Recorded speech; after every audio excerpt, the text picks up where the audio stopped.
Привет, друзья! С вами одинокий Честь. Мы продолжаем эпопею с этими культурным наследием чеченцев и культурным наследием ингушей, где почему-то в 2020-х годах вот возник это спор, че наследие.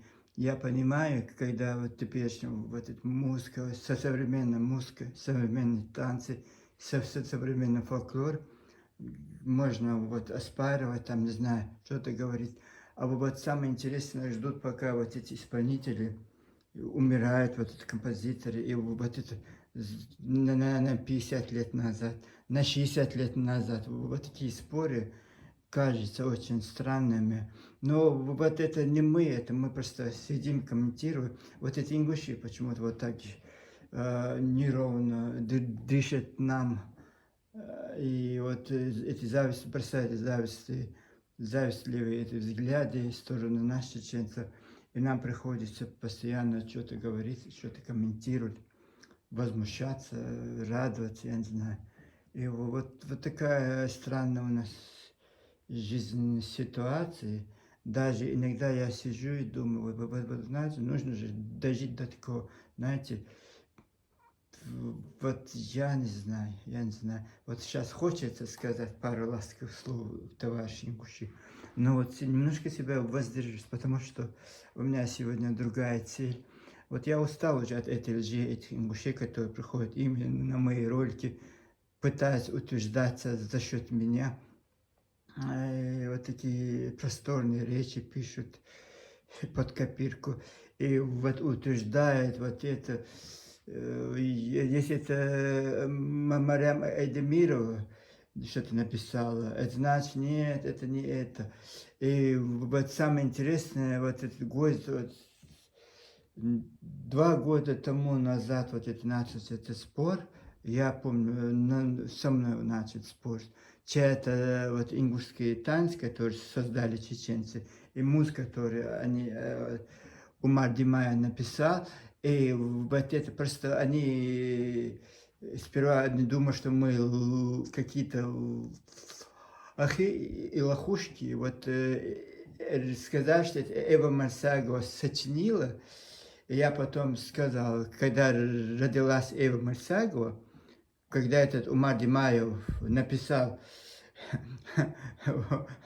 вот это произведение, она еще, они родилась, это еще ничего, это еще вот это. А потом по годам начал смотреть, а там подходит этот Ахмед Хамхоев, который тоже с Осетии, и великий ингуш, как этот Исаак, сейчас тоже про него будем говорить. И вот это, ну, единственная загвоздка там, слепой, человек слепым. Вот когда у него умер отец, единственное вот это, там не написано, что он окончил музыкальное что-то вот это. Вот он поступил в Базоркин школу, где учился вот этот Идрис Базоркин, и вот это вся заслуга вот этого человека. И потом возглавляет фонд слепых, вот что-то вот только вот это не было.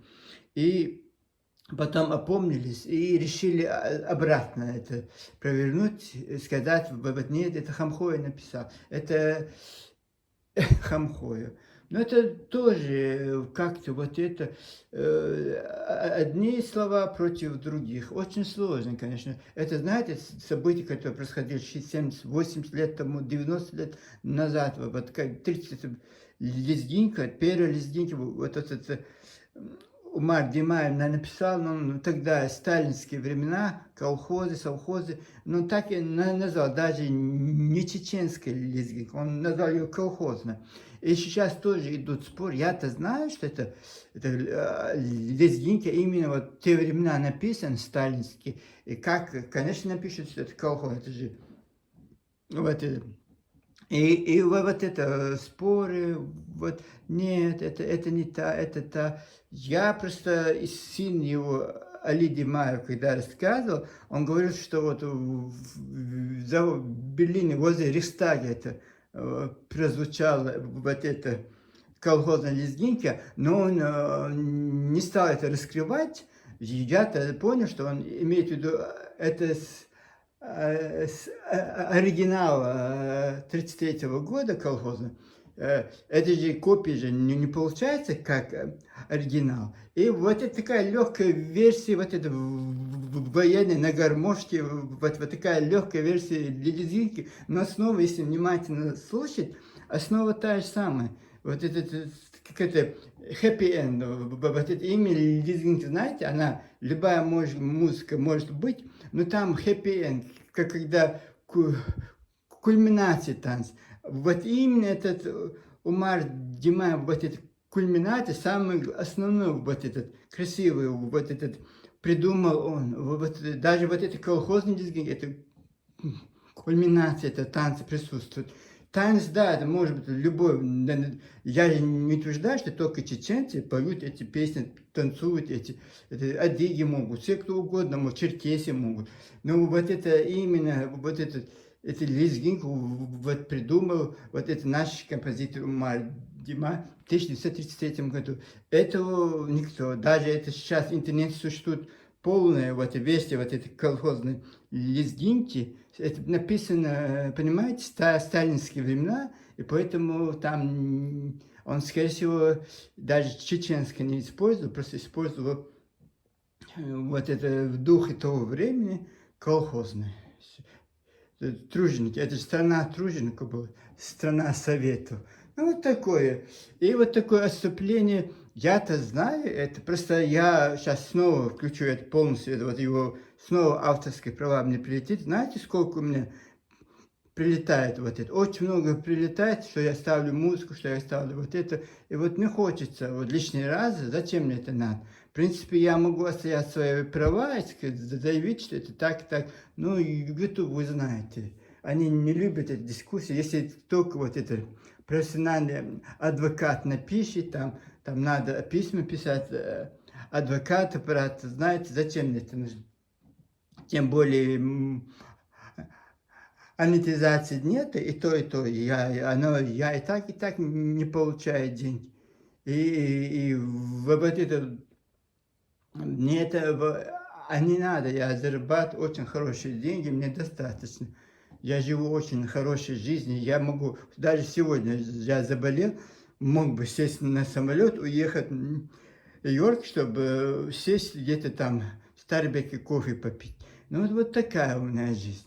И вот мне монетизация, не монетизация обязательно, но все равно это же копится, это же очень много у меня вот это правонарушений, они еще оставляют это. И еще вы пишете всякие гадости, тысячи этих комментариев, я же не могу сидеть там тоже очищать. Я очищаю многие, но постоянно я же не могу сидеть там. И вот такой, вот это мы начали с этой культурной наследия нашего народа. Многие чеченские блогеры, знаменитые блогеры, ой, это танец, зачем это нам нужно? Вам это не нужно, вы аборигены, там, не знаю, станьте ингушами, хотите, станьте этими казаками терскими. Нам, вы знаете, если вам это не надо, это вам не надо. Это вы не чеченцы. Это, знаете, представляете, я помню свою бабушку, она была депутатом Верховного Совета Чечен-Ингушской Оссетии, вот она рассказывала тоже с саблями, вот это танец с саблями в войнах, да, 70-й, 73-й год, 74-й год, вот она вот присутствовала, вот она много чего видела в жизни, вот такое у нее вот это восхищение этим танцем чеченским, женщин, которая далека от этой, от всего, вот она была труженица, и то, вот, знаете, это же наше наследие. Если это наследие не будут, знаете, обезродные, непонятно кто, и каждый, не только эти ингуши, все вот и так стараются указать нам пальцами, но у них это очень плохо получается. И вот сегодня вот я хочу об ингушской лжи. Я фрагментом об этом говорил всегда, как-то пытался вас показать вот эти манипуляции этих людей. Но вот в последнее время вот мне интересно показалось, вот, как они обманывают, стараются обманывать вот на этих наших песнях, на танцах, как это они меняют этих. Вот это последнее, вот это поставил лезгинки, да, вот Димаева лезгинки, вот там тоже появились, ой, спор, что вот это не Аднан Шахбулатов написал, этот нас, вот этот, как это звали-то? Это Боко, Хамзат Боко, по-моему, Хамзат Боко. Да, Хамзат Боко. Это написал Хамзат Боко.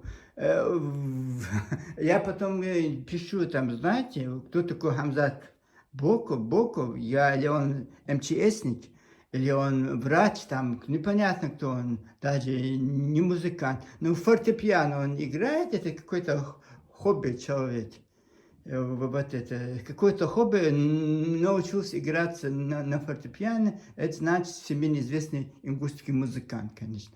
И вот это, представляете, и вот этого никчемного человека, родившегося в 1973 году, тогда Аднан Шахбулатов советский композитор. Когда он еще не родился, а этот советский, не российский, не чеченский, советский композитором был. И вот все эти фильмы про Чечению, Ингушскую ССР, по городу Грозный, очень много фильмов вот это северо-осетинского телевидения, советского телерадио СССР, вот все эти фильмы на этой музыке Аднана Шахбулатова. И нет, представляете, вот так, какая-нибудь фельдшер, какой-то фельдшер, даже и доктором назвать сложно. И когда он успел это написать, тоже непонятно. Вот это 2000, я вам говорил сейчас, 2000, вот 2000, вот, он сперва поместил свой вот этот фортепиано, он в Париже и играл, что написал, чеченец играет в Париже фортепиано. 9 миллионов человек там посмотрело, и все эти ингуши начали, нет, он родился чечен, Ингушской ССР, он не чеченец, он ингуш, как будто бы он родился в Республике Ингушетии. Человек под 50 лет, вот он родился как бы в Республике Ингушетии только 33 года. Он утверждает, что это ингушский вот это. Хорошо, доктор, знаете, таких докторишек сколько у нас? Везде они. Это, и вот это то, что он там хобби, вот он играет на пианино, вот это стало основание утверждать то, что на произведение вот это Аднан Шахбулатов, типа вот этот колхозный, вот этот фельдшер описал. Вот это, вот то же самое, почему я сейчас сегодня вот это самым главным в Рунае, вот это все у них вот так, схема вот это. Видите, Ингушетия до 1944 года. И снизу написана не карта, а схема. Вот схема вот этой ингушской лжи я хочу вам раскрыть. И самое вот, с чего, с самых столпов начнем. Идриса Базоркин мы оставим, потому что человек уже там отвечает за свои НКВДшные грехи перед Аллахом. Вот сейчас ныне живущий Исаака Зоева вторым человеком после этого Идриса Базоркина. Вы вот знаете, с самого начала, когда он поставил эту карту, несуществующую карту, он поставил несуществующую нигде карту. Ингушетия до 1944 года. И снизу, если вы внимательно посмотрите, в 2009 году кто-то какой-то два инициала создал эту карту. Почему он создал, когда они включили чеченские вот эти участки земли, которые красный снизу, который возле Атыха, вот этот участок, который Галанчевский, когда они его включили, и какой-то ингуш рисовал эту схему. Мы молчим про Сунжинский район, который вообще никогда. 1869 года никогда в составе Ингушетии этот Сунжинский район не был. Он был даже в Горской республике, отдельной части, как это Ингушская область, как Чеченская область, был казачий Сунжинский округ в составе Горской республики в 21 году. И в 28 году они вошли в состав Чеченской автономной области с городом Грозным, чтобы соединиться с городом Грозным, они вошли к нам. И вот никогда этот участок, вот Сунжский район, там еще, смотрите, включено чеченский, весь чеченский Синноводский район тоже включили, с Асиновкой, Синноводском, со всеми вот этими мусульманами. Вот это так действует. И самое интересное, название района, там имеется снизу примечание, и там что-то описывают про это пригород. Но вот когда они пишут по своей бывшей районе, пригородный район тоже, это не аннексировано, это не оторгано. Оторганной части считается только вот этот участок возле этого Датыха, который чеченцы в 2009 году они присвоили себе, обратно забрать. Вот это только считается оккупированной территорией, отторгнутой территорией. Пригородный район, он сидит в 2018 году, пригородный район, как 80 лет, не оторган. Это там ингуши, это чисто ингушская территория, он не оторган, хотя в составе Северной Осетии. Вот это странно. Это считается как бы ингушское, не оторгано. Да, они какой-то черты провели, но снизу там они так не считают. Только считают вот это, который в 2009 году они присвоили вот этот кусочек, в 2018 году у них отозвал. И смотрите, как вот человек вот с самого начала он врет. Знаете, на эту карту он поставил свой авторитет, знаете, 8 с чем-то еще, 87 лет ему это. Почти 90-летний мужчина. И вот это сидит там и лжет. С самого начала. Давайте мы послушаем, что человек говорит. Сперва.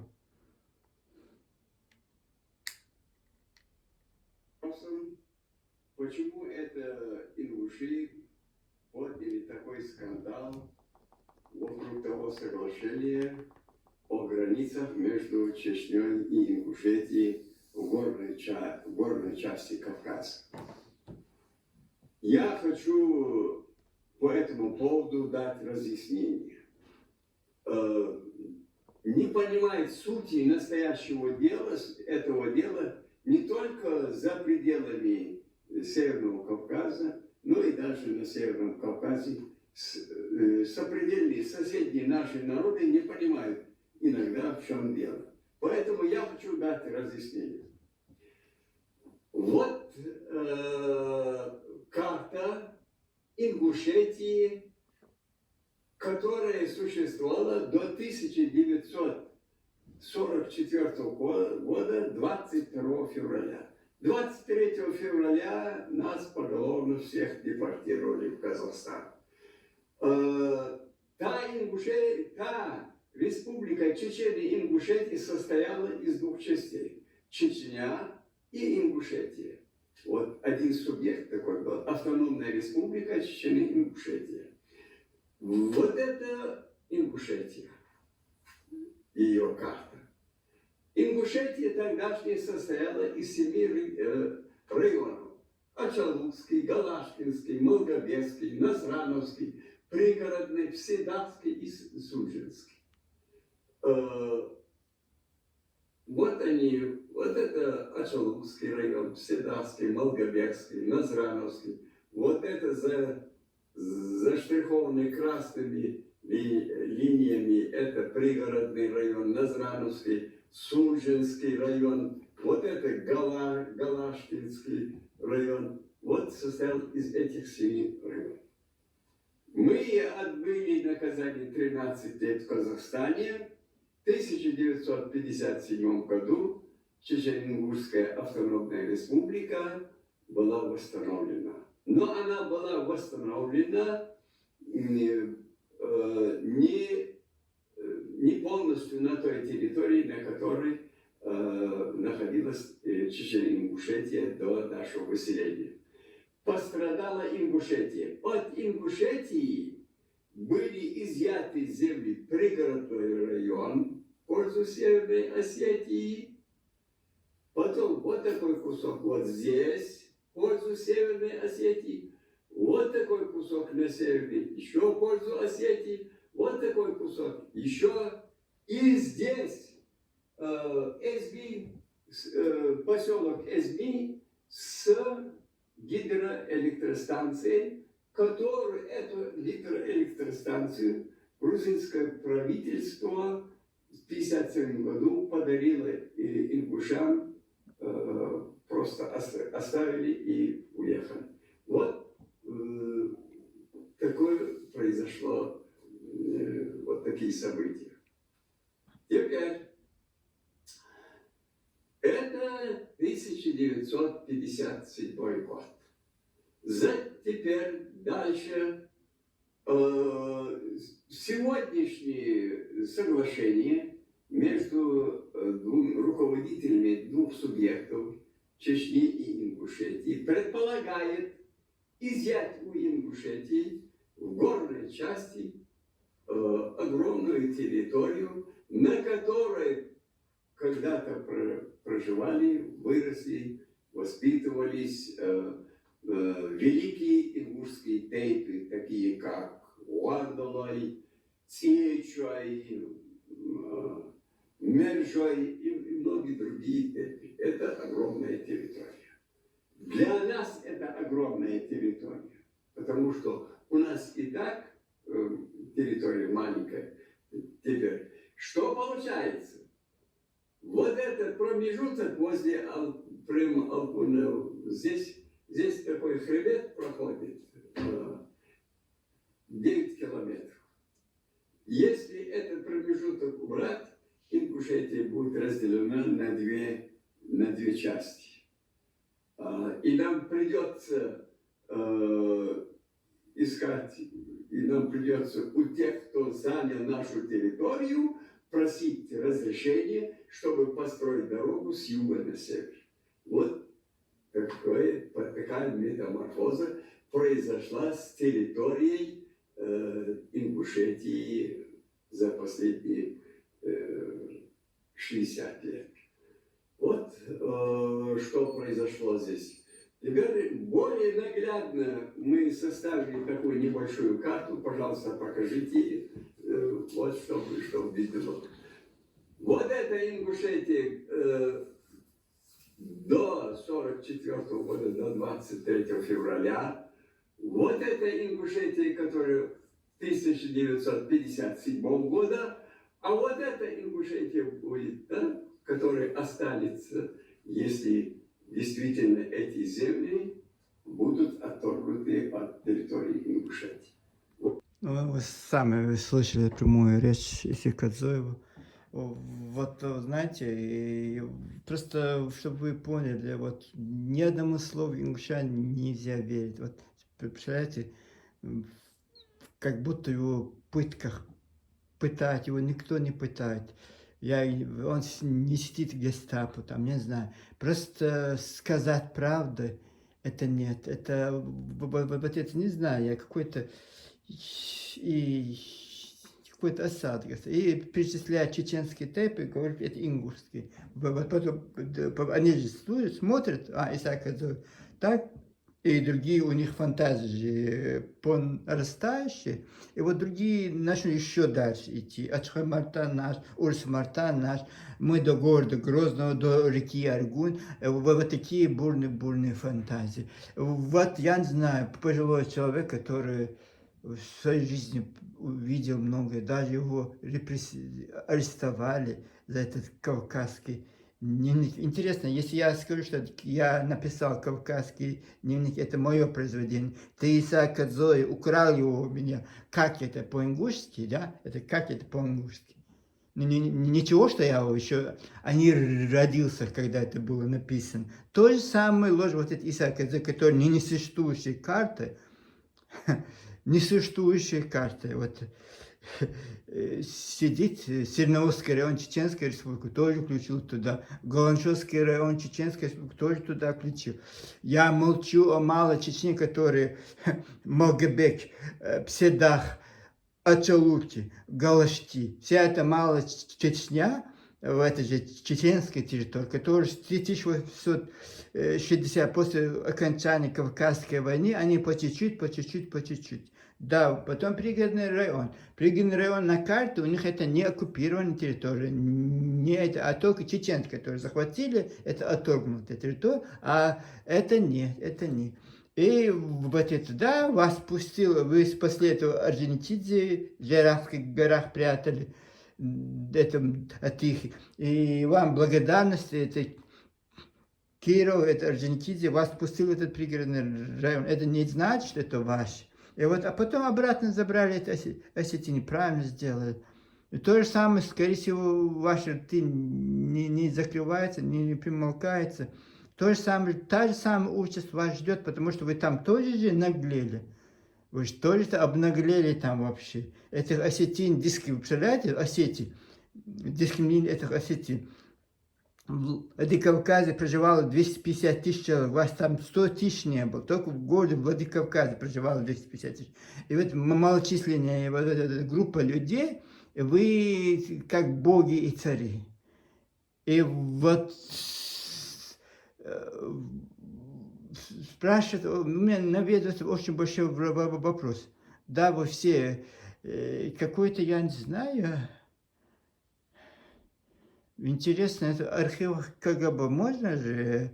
Жалко, что мы в 90-х годах не воспользовались и не внимательно ваши досье не смотрели. Это, вот это странно. В 1962 году в Новочеркасске рабочие завода, фабрик, которые масло и на мясо 30% добавили стоимость, вот они вышли протестовать, их расстреляли.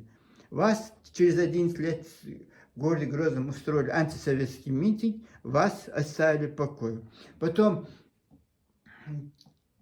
через 8 лет, в Владикавказе тоже осетины то же самое устроили демонстрации. Их, представляете, в городе в то время проживало 250 тысяч, 7 тысяч 3 воинские училища, спецслужбы, все вот 7 тысяч военных против толпы. Вот. А вас, Грозно, вы еще там арестовали людей, их мучили. А ваш Идрис Базоркин спокойно за 100 километров от Грозного сидел себе, и организатор Грозненского этажа, вот спокойно, преспевучий, сидел себе Орджоникидзе и говорил, меня преследует КГБ Чечен-Ингушской ССР. В 1962 году люди, которые за то, что социальные демонстрации, которые 30% масла, вот это мясо добавили цены, рабочие сказали, вы же зарплату добавьте нам, вот социальный митинг, их расстреляли. А вы антисовет, представляете? Антисоветский. Устроили в Грозном 50 лет СССР митинг, и вас никого они тронули. Все ваши, это Исаак Адзоев, это Идрис Базоркин, преспевучие, спокойно себя сидели, и вот это, ничем себя не утверждали. Вот агенты, Токио агенты, вот Токио их пособники, и вот это.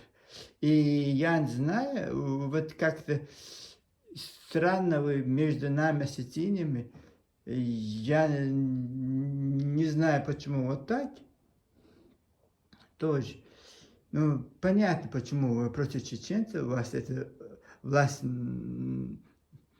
оттаскивает, боятся, они, у них большие травмы.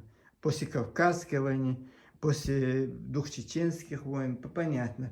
И вот вы вот совсем оголтели. И вот это же тоже обращение, это же год, он зачитывает обращение чеченской ингушской молодежи. Вы послушаете, я просто не хочу снова ставить его. Чеченский молодежь сидит себе дома спокойно, эти ингуши сумасшедшие, возбужденные, там бегают по этим площадям, истерики. Вместо того, чтобы успокоить их, он почему-то успокаивает чеченцев. Вот это интересно. Какие-то, я не знаю, какие-то вот эти изощренные люди, какие-то конченый, вот как по-другому, вот в русском языке есть слово конченый, пустой, никчема, пустышка. Вот такие вот эти люди. И вот приходят вот тебе, это наш этот Беков. Кто такой Беков? Кто он? Бич. Трус. Во-первых, он трус, потому что он поставил сперва, чтобы набрать вот это просмотры, поставил, что он чеченцы. Потом испугался этих ингушей, и второй ролик он поставил, там тоже 3 миллиона человек посмотрело, большими буквами ингуш написал. Вот это. Сказал, знаете, не родился в вашей Ингушетии, я к этой Ингушетии никакого отношения не имею, и какие ко мне вот эти? Нет, это ингуш наш. Хорошо, что он ваш ингуш, не чеченец. Позорные люди, честно, позорные люди. И вот, знаете, поставить, вот я не знаю, я в свою честь, я мог бы поставить, как это Исаак, это 87 лет ему сейчас. Вот поставить свою честь, вот, уважаемый, почтенный человек, и вы представляете, вот это какая-то кучка толпы, они боятся вот это, и вот топить за свой великий Ингушетию. Вот это интересно. И не слушай, карты стал, ему, он-то знает, он-то грамотный человек, он-то знает все. И вот я понимаю, молодой пацан, который родился в 2000 году, не понимают, кто к чему. Они-то прекрасно все понимают. Как это Абадиева, которая, когда она школьница была, эта песню слушала по гродненскому радио, она знает, что это чеченская музыка? Нет. Кто-то там сказал, что это ингушская, а значит наша ингушская. И вот это странное, вот это притязание, одна, представляете, этот Еву Марсагу поставили против композитора Умара Димаева, что вот это произведение она сочинила. Потом они поняли, что они совершили ошибку, там она, сколько ей, она даже, не родилась, наверное, ее мать, она родилась, когда Умар Димаев писал это произведение. И то же самое, одна, когда писал этот, родился, он родился в 1973 году, одна была, как это Исаак Кадзой, 1938 года, по-моему, 1938 или 1939 года. И вот это интересно. Вот я тоже утверждаю, что Исаак Кадзой украл мои стихи. Кавказский, это я написал в другой жизни. Существует такое, в другой жизни. Это вот он украл у меня эти стихи. Это вот душа вас, товарищи мужчины. Вот докажите, что это не я написал. Докажите. 3D принтеры, печатайте, я не знаю, делают. Докажите. Я считаю, что он меня украл ее. Это вот так, понимаете? Это вот такое ваша ложь. И вот мы, чеченцы, мы должны доказать вам, что это и так, да? Вот вы наркоманы, вы проститутка, поэтому я не знаю, как вас еще. Я могу, конечно, добавить пару приятных эпитетов, но вот такие вы. Потом не обижайте. Вас должно обижать эта ложь, вас должно оскорблять вот эта никчемность этих людей, вас порядочных ингушей, которые честь отдадут за это. Я знаю, что это у нас войнахское, это, знаете, это разные люди. Я не говорю, что вот одни хорошие, другие плохие. Ну, вот, правильно? Вас, этих порядочных людей, топтают эти люди в грязь, вас как обстирается, и вы молчите, это вам вот это. А потом что-то я скажу, ой, ты нас оскорбляешь. Вас должно оскорблять вот это. Вот они петляют, вот это странно, Исаак тоже петляет, запетлялся. Потом, когда создали Республику Ингушетии, в 2000 году карьера писателя там начался у него. Это тоже Нурди, его племянник, по-моему, Нурдин Кадзой. учительствовал. Потом, как из Ингушетии создали, все, профессор, великий историк. Вот такой. Давайте, может, действительно включить, посмотреть, что он там говорит. 21 века. Оглядываясь назад, мы, ваши старшие, видим горящие поселения, толпы изгнанников, бредущие по лужам крови, и трупы соотечественников. Еще не забыт памятный 1944. Казахстан, Средняя Азия, холод, голод, тиф, ностальгия и десятки тысяч наших общих могил, чеченских и ингушских. Густые леса чуртов, а под ними деды, отцы и матери, чеченцы и ингуши, братья и сестры. Так неужели же все это можно забыть ради того, чтобы поживиться куском земли, отнятого у родного брата? А что произошло на самом деле? Давайте говорить откровенно. По сегодняшней терминологии название тому, что произошло в наших горах, провокация с целью столкнуть два братских народа в кровавой схватке. Только остается большой вопрос, какую выгоду хотел получить автор этого преступного деяния.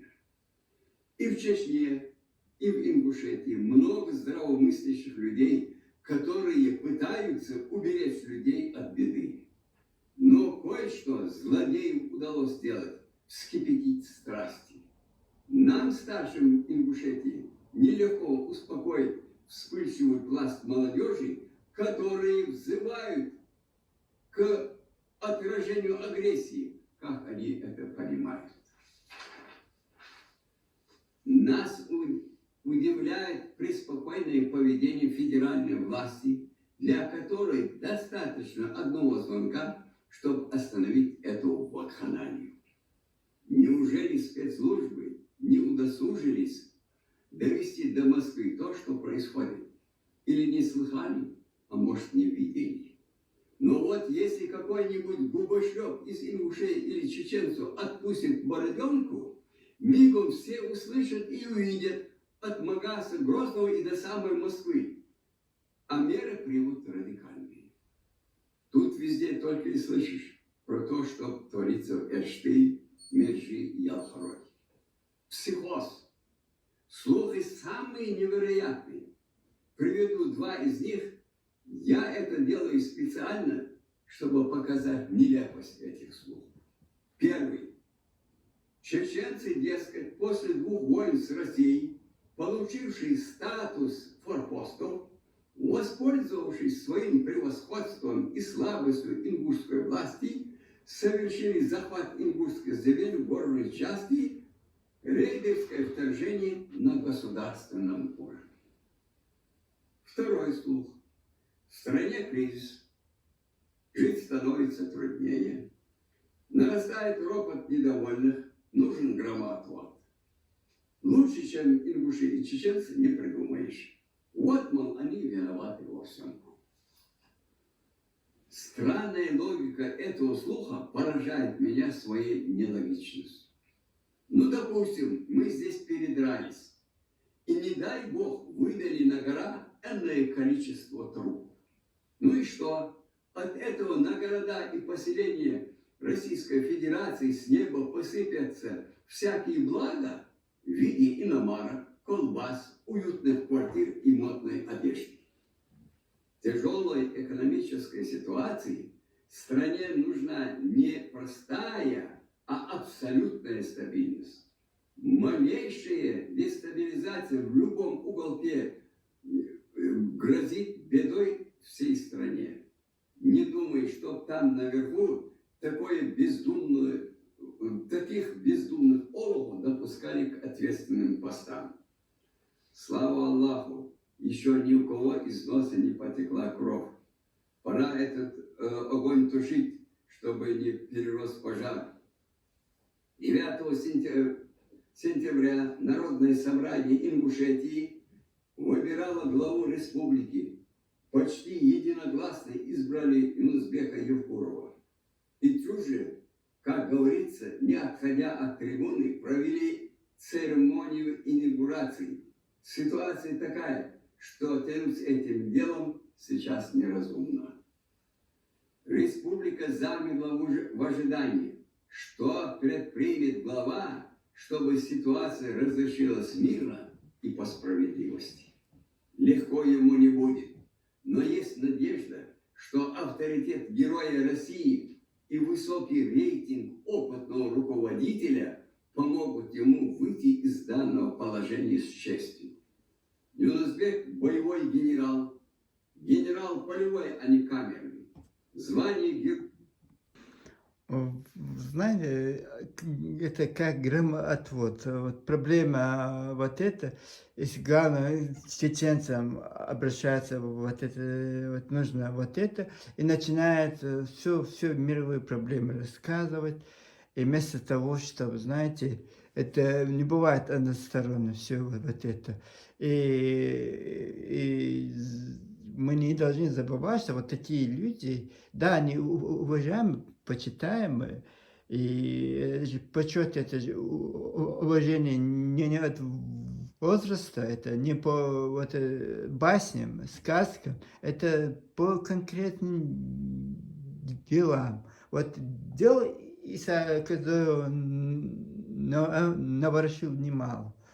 И представляете, жители села Ангусты пригородного района, вместо того, чтобы поехать там 30 километров от этого Ангушта находится Владикавказ, чтобы поехать туда учиться, нет, парень решил со своим другом Али Хабульговым, поэтом сейчас тоже он поэт, вот поехать в Грозный, поступить в Чечен-Ингушский, вот этот пединститут, поступил, ну хорошо, ты поступил туда.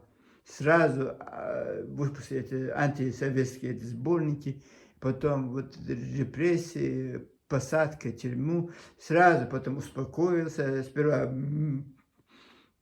помитинговал в 1973 году, а потом сразу же Кантишев там обурился, сельским учителем стал. Вот он воспитанник вот этого Исикадзо, это Нурдикадзо, мы видим, да? Где вот она не бывает, если она или есть, она или ее нет.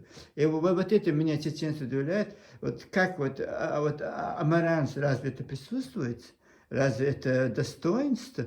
Вот я очень, я не знаю, какие-то хочется, знаете, уважение человека, он пожилой человек, представляю, вот вся своя жизнь вот на лжи. И вот потом, поэтому, конечно, вот эти молодежи ингушские, вот эти тетки, эти бывшие комсомольцы, комсомолки, которые, я не знаю, бегали это в грозненских кабинетах, готовы на все. И вот сейчас мы получаем вот эту братскую дружбу, вот этот Хизир, это 8-летний парень, он первый день снимает, что чеченец, который учуял запах, и он там копал, потом еще один чеченец туда подошел, я не знаю, это чеченской стороны Серноводского района, или это ингушской стороны, вот это Сунжинского района, ну, и вот там еще собрались вот это, и какому-то дагестанцу плохо, я не знаю, это правда, неправда, стало плохо. И сейчас на третий день про чеченца ничего, житель Гудеремецкого района, волонтер, как его зовут, Хамзат, по-моему, Хамзат зовут этот парень. И вот это, и нет, это, сейчас это нет, не он, потому что это чеченец, а потом дагестанец. И вот это ТЭПО, который принадлежит, вот этот оператор, я не просто так это вспомнил, этот оператор вот снимает вот эту рыбу, имя этого ТЭПО, и он даже вот этот последний ролик этого обращения этого ТЭПО чеченцам, там, дагестанцам Хасавюртовского, ну это тоже чеченцам Хасавюртовского района. И вот этот же, тот же самый режиссер, который в 18 году античеченский, вот это, а потом это какой-то, вот это сказал, что это Дагестан, чтобы не сказать чеченец. И вот ему стало, конечно, там не только это один чеченец, там еще толпа была. И вот кому-то стало плохо, и давай мы скажем, что этот он нашел этого мальчика. Ну, это сам этот, потом он же тоже телевидение чеченское, государственное телевидение тоже взяло интервью. И он говорит, это было страшно, это, он говорит, это никакая не радость, просто вот я просто говорю, я почувствовал запах, мне показалось, и вот с помощью вот этого парня, а сейчас вот везде сейчас появился дагестанец эфический. Тоже там может быть чеченец. Я подумал, может это был чеченец из Дагестана, Хасавюртовский район. Нет, 7 тысяч чеченских волонтеров только Северноводский район. МЧС Чеченской Республики. 7 тысяч человек только волонтеров от Чеченской Республики. Мы же, вот эта река Сунжа идет, везде по всей республике искали 7 тысяч, чтобы обратить людей. И да, вот благодарность. Вот такие это, знаете, пока есть вот эти люди, этот Наргиев, Балдин Наргиев, Сараждин Султигов, Идрис Абади, Руслан Бузутанов, хотя они и не почтенные старики, но все равно это Исаак уважаемый депутат. Я, знаете, его поступка вот, удивляет меня. Он был депутатом не Республики Ингушетия, а был в 90-м году, в 91-м году, по-моему, в 90-м году. Депутат Верховного Совета Чечни Ингушской ССР он стал. И что вы думаете? От Ингуш, который от несуществующей республики Ингушетия поехал в Тбилиси праздновать их вот этот независимость. Как депутат Чечен-Ингушской ССР, он там приехал как ингушский депутат.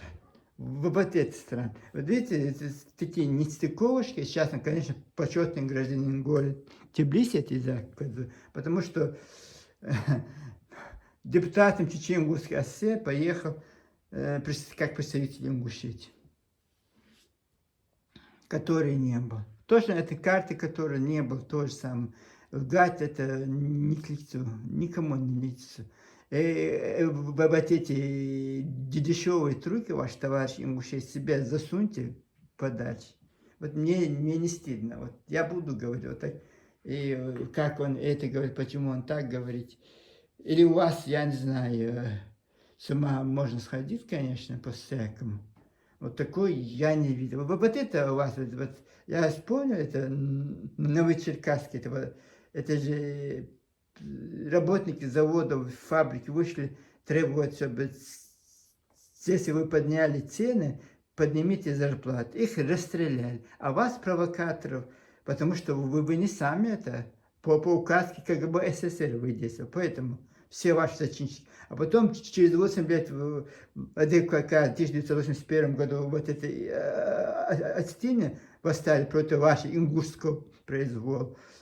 Сколько вы эти убили там за 3 года, 20 таксистов вы убили. И вот это да, 7 тысяч человек, представляете, вывели на улице Владикавказа, где население 250 тысяч человек, почти 7 тысяч вот этих курсантов, военных училищ, это всех подразделений. Вот, а в Грозном помитинговали, еще письмо отправили в Москву, в Центральный комитет коммунистической партии. Вот как это интересно?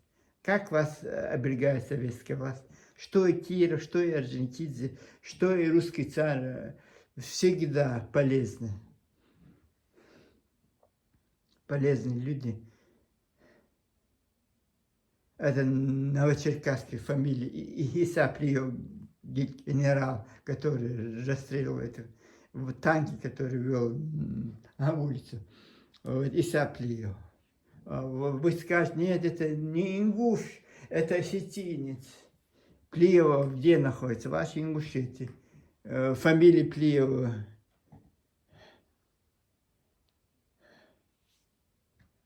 Вот так. Там руководил Северокавказским военным округом и в Ростовской области, городе Новочеркасск, он расстрелял этих людей. Вот просто он ввел, идиот ввел танки в город, это те в Москве говорят, что нет, я просто это чтобы разъединить толпу.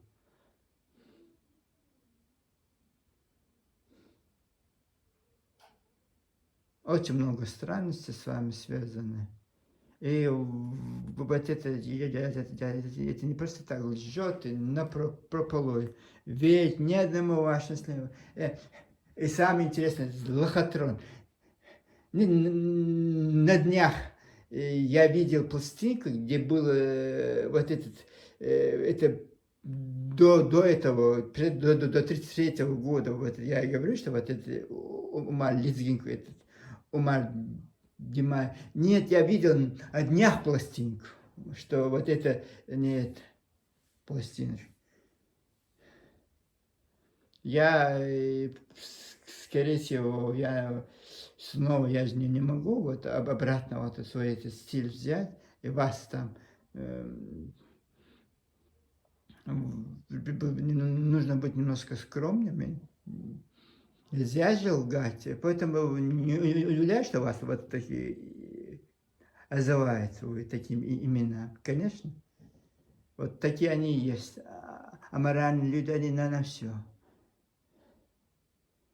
все готовы. И вот этот каша, это вот сколько лет вы варите, это в дерьме каша, это так культурно сказано, в дерьме варите, этом своим ингушском. И вот воняет она за сотни километров. Я не знаю, эти осетины, наверное, с церкви выходят, молят Богу, что они избавятся от вас. Представляете? Наверное, они днем и ночью молятся Богу, что они вот от вас избавились. Вот как нам, чеченцам, избавиться от вас? Вот не надо мне это, вот это читать, это правильные вещи, когда выгодны ингушам, эти вещи мы читаем. Вот вспоминают, что братья, они вспоминают, что у нас было вот это совместное, мы чечен, вот когда лжет он, чтобы пользу ингушей, вот за ингушей лжет, он говорит, что депортировали, это же был ингушет, не существовало она никогда. И вот такие мелкие пакостники все, вот так это, вот лицо лжицы. Ну, такие дела, пока с вами был одинокий Джейсон. Я не собирался вот так возбуждаться с этим Исаак Кадзоевым. Ну, вот он, честное слово, вот, знаешь, когда смотришь на него, вот это все, вот, потом он, это сын Руслана Долгиев, который Чебош ТВ, вот пришел, спросил отца про это Ису Кадзоев, решил вспомнить. И вот что он там говорит, почему ушли от чеченцев, потому что чеченцев, в Чечне шла гражданская война, чеченцы убивали чеченцев, поэтому мы ушли оттуда. Вот такие лгуны, что папаха, что платок одень, что без штанов, вот такие они все.